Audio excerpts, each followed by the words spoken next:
footballer Kurt Zouma has been ordered to carry out 180 hours of community service and has been banned from keeping cats for 5 years after he admitted kicking and slapping his pet cat. Our national reporter Paul Hawkins is outside court and joins us now. Bring us up to date, please, Paul. In the last few minutes, Kurt Zouma's just been bundled into a car, surrounded by minders, with a press pack following him and driven away in a silver car. But, yeah, as you say, he's been given 180 hours community service, ordered to pay court costs in relation to that video that many of us saw of him kicking and slapping two of his cats, Bengal cats, at his home. That then went viral on social media. So that is the judgment that the court have come to today, the sentence that he's been handed down. We can speak now to Clare Drews from the RSPCA. Claire, just first of all, your reaction to that 180 hours of community service that's been ordered on Kurt Zouma. The sentence sent out by the judge today sends out the message that animal abuse is abhorrent, and certainly filming it and uploading it for likes is disgraceful.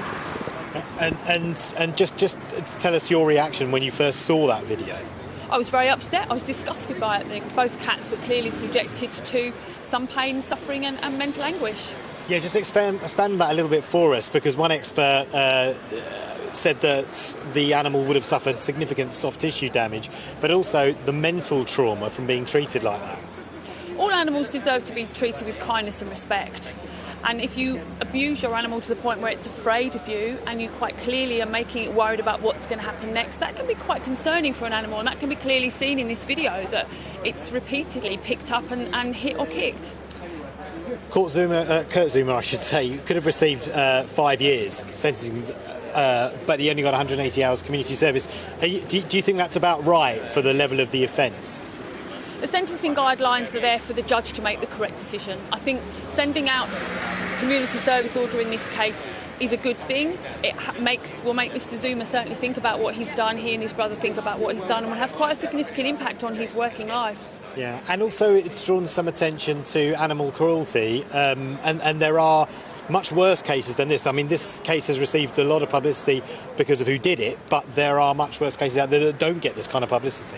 That's correct. We RSPCA deal with lots of much more serious cases every year, and whilst I'm certainly not demeaning or diminishing the serious nature of this, I think the fact that a professional footballer was involved heightens the interest from the media, but also I think makes it also on a different level. People like Mr Zouma should be setting a real good example to young people out there that want to emulate him, and doing something like this is not acceptable. Claire, thank you for speaking to us. Really appreciate your time.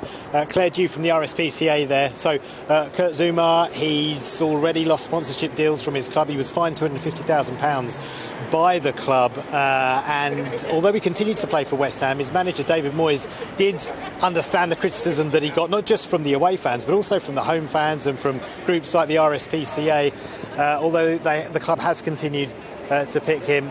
So it'll be interesting to see what kind of reception Kurt Zouma gets when the season resumes in August. Yeah, look, Paul, thank you very, very much for bringing us that. It's a bit of a weird thing, isn't it? It is, but I think weird. It's odd. I think 5 years is, because he's banned from owning a cat for 5 years. I don't think that's enough at all. Well, I just don't think he should ever be allowed to own animals. I just don't. Why would you? But the thing is, like, no one forced him to get a cat, right? If you just don't get a cat if you want to. Yeah, well, I think that speaks to him as a character, surely. Because why would you, for no apparent reason, sort of start abusing a defenceless animal and then film it? It's quite sadistic, isn't it? So Yeah, I think it is. He should be banned for life. That's my personal opinion. Oh, there we go. Anyway.